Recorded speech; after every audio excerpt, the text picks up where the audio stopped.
Hello guys, जैसा कि आप सभी जानते हैं, हमारा steno for all YouTube channel है। यहाँ बेसिक से लेकर एक्सपर्ट लेवल की आपको क्लास उपलब्ध कराई जाती है।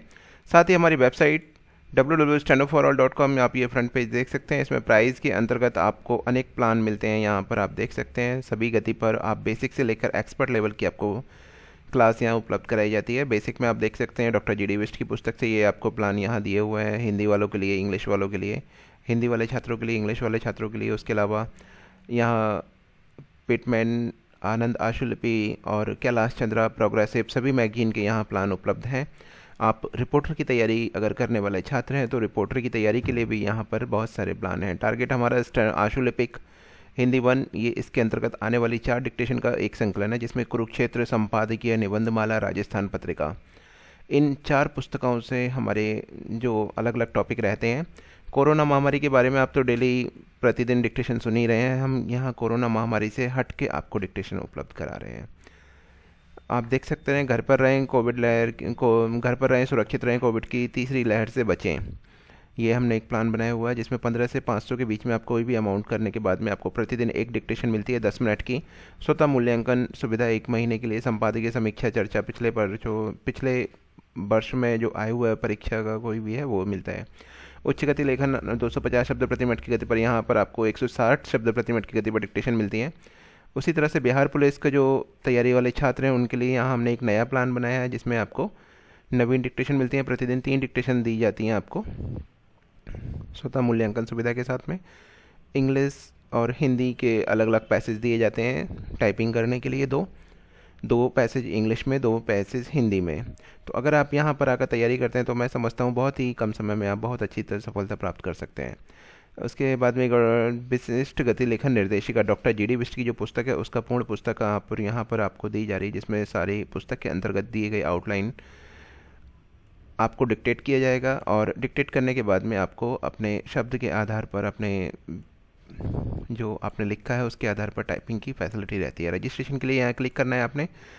क्लिक करने पर आप यहाँ देख सकते हैं सारे प्लान आपके ओपन हो जाते हैं। आप देख सकते हैं विशिष्ट गति लेखन निर्देशिका हो गया, बिहार पुलिस ASI हो गया, और टारगेट आशुलिपिक हिंदी 1 जो हम डिक्टेशन उपलब्ध कराने जा रहे हैं उसके लिए है। टारगेट आशुलिपिक 1 करने के बाद में नाम, number, mobile number, email ID, user password, confirm password और उसके बाद साइन अप करना है। साइन अप करने के बाद में आप हमें कॉल करेंगे कि सर हमने आईडी एक्टिवेट की हुई है, आप हमारी आईडी एक्टिवेट कर दीजिए। तो उस आधार पर आपकी आईडी एक्टिवेट कर दी जाती है। पेमेंट के लिए यहाँ पर आपको हर प्लान के लास्ट में आप देख सकते हैं नंबर दिया हुआ है, यहाँ पर आप इस नंबर पर पेमेंट करिएगा। साथ ही कॉन्टैक्ट में आप इस नंबर पर या फिर हमारा जो कॉन्टैक्ट नंबर यहाँ दिया हुआ है आप इस नंबर पर हमें व्हाट्सअप कर सकते हैं, ईमेल कर सकते हैं या किसी और माध्यम से भी हमसे जुड़ सकते हैं। चलिए आते हैं अपनी डिक्टेशन की ओर, जिसको हमने संपादकीय से लिया है। रेडी?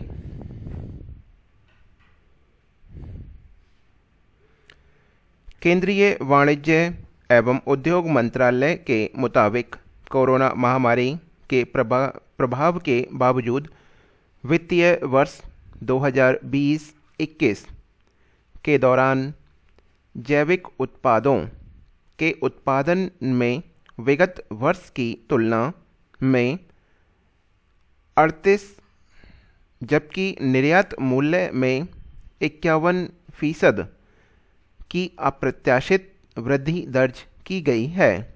देश में 2019-20 के दौरान जैविक उत्पादों का उत्पादन 6,38,988 मीट्रिक टन था, जो पिछले वित्तीय वर्ष के दौरान 8,88,178 मीट्रिक टन तक पहुंच गया है।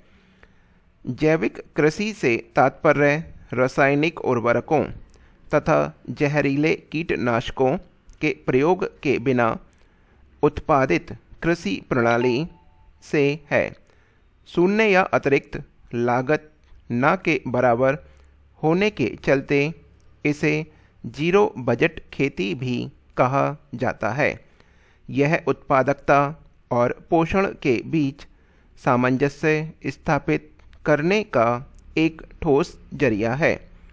सिक्किम पूरी तरह से जैविक कृषि अपनाने वाला देश का पहला राज्य है, जबकि हिमाचल प्रदेश ने 2022 और आंध्र प्रदेश ने 2027 तक राज्य को जैविक कृषि के अंतर्गत लाने का लक्ष्य रखा है। परंपरागत कृषि से निराश, कर्ज में डूबे तथा आत्महत्या को मजबूर किसान जैविक कृषि का दामन थामकर तथा रसायन मुक्त उत्पादन से अपनी ऊर्जा का इस्तेमाल कर सुखमय जीवन व्यतीत कर रहे हैं। जैविक रूप से उत्पादित फल, सब्जियां और अनाज पोषक तत्वों, प्राकृतिक स्वाद और सेहत के लिए लाभकारी तत्वों से भरपूर होती है। वहीं मानव स्वास्थ्य, पशु पक्षियों और पर्यावरण के लिए हितकारी होने के चलते इस आधुनिक कृषि विधि की लोकप्रियता तेजी से बढ़ी है। जैविक उत्पादों का निरंतर उपभोग स्वस्थ, निरोगी और सकारात्मक जीवन का आधार माना जाता है। भारत में उत्पादित जैविक उत्पादों की दुनिया भर में जबरदस्त मांग है। जैविक रूप से यहाँ उत्पादित तिलहन, अनाज, फल, चाय, कॉफ़ी, मसाले और औषधीय पौधों को निर्यात किया जाता है। जैविक खेती से फसलों की उपज और गुणवत्ता में वृद्धि होती है। इससे भूमि, जल तथा वायु प्रदूषण में कमी आती है। यह भूमि को बंजर होने से भी बचाए रखती है।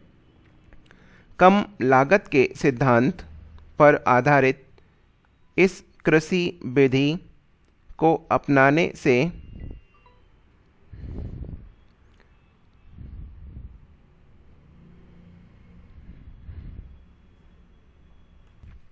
किसानों के घरों में खुशहाली आती है। आज बाजार में बिकने वाले अधिकांश खाद्य पदार्थ या तो विषाक्त हैं या उनमें मिलावट के अंश विद्यमान हैं। ऐसे खाद्य पदार्थों का सेवन शारीरिक एवं मानसिक स्वास्थ्य के लिए अत्यंत हानिकारक होता है।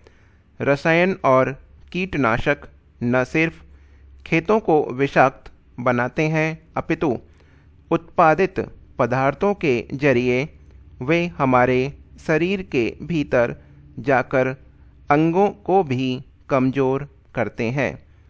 इसकी वजह से लोगों के अंग समय से पहले काम करना बंद कर देते हैं।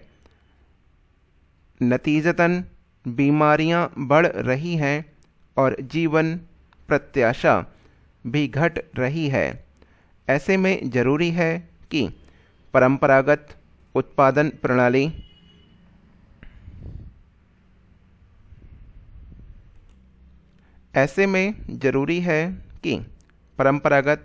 उत्पादन प्रणाली में सुधार किया जाए और पैदावार में घुलते जहर पर अंकुश लगाया जाए। मनुष्य की मूल प्रवृत्ति एकाकी है, तथापि जन्म से मरण की यात्रा के दौरान पग पग पर मित्रों एवं सहवासियों के सानिध्य और मेल भाव के सहारे वह अपने कर्तव्य और दायित्व निभाते हुए कमोवेश संतुष्टि में जीवन बिताने में सक्षम होता है। जीवित या दिवंगत माता पिता, पितरों एवं वरिष्ठ जनों की मंगल कामनाएं भी नैतिक संबल बनकर हमारे कार्यों में सहायक होती हैं, जिन्हें अंतरंग मित्रों का स्नेह और मानसिक संबल मिलता है। उनके जीवन में हताशा की संभावना घटती है। धन, ज्ञान, बाहुबल, पद प्रतिष्ठा के उन्माद से अभिभूत व्यक्ति दूसरों का निरादर करने में नहीं चूकता। मोहजाल में लिप्त व्यक्ति की सोच भी प्रायः स्वयं के जीवन साथी और संतति के हितों तक सीमित रहती है। शेष प्राणियों से वह सयास दूरी बना लेता है। संकुचित दृष्टि के कारण उसमें परिवेश से सहजीवियों के प्रति वास्तविक सहानुभूति या दया नहीं उपजती। वह नहीं जानता कि प्रत्येक व्यक्ति पृथ्वी की अबूझ अवस्था में एक चिंदी इकाई मात्र है और उसकी बेहतरी अपने परिवेश की अन्य अस्मिताओं से पृथक संभव नहीं है। जीवन की जिन सच्चाइयों की हम अपेक्षा करते हैं, समय हमें लताड़कर उनसे रूबरू कराता है। नानाविध समस्याओं के बावजूद कोरोना ने मनुष्य को सिखाया है कि विपणन के क्षणों में आवश्यक नहीं धन, साधन और रुतबा राहत दें। आडंबर और अहंकार त्याग कर सहजीवियों से मेल भाव ही मनुष्य को सुखी रखता है। यह जान लेंगे कि निजी सरोकार ईमानदारी से साझा करने और मिल बांटकर जीने में जीवन के सुख है, तो हमारी अधिकांश कठिनाइयाँ सुलझ जाएंगी। साथियों, मित्रों का स्नेह भाव और खुला समर्थन तभी सुलभ होगा जब हम उन्हें अपना मानेंगे, उनके लक्ष्यों सरोकारों में सहभागी बनेंगे, उनकी पीड़ाओं, व्यथाओं और खुशियों को अपना समझेंगे। इस प्रक्रिया में हम नैतिक और आध्यात्मिक स्तर पर स्वयं भी उन्नत होंगे।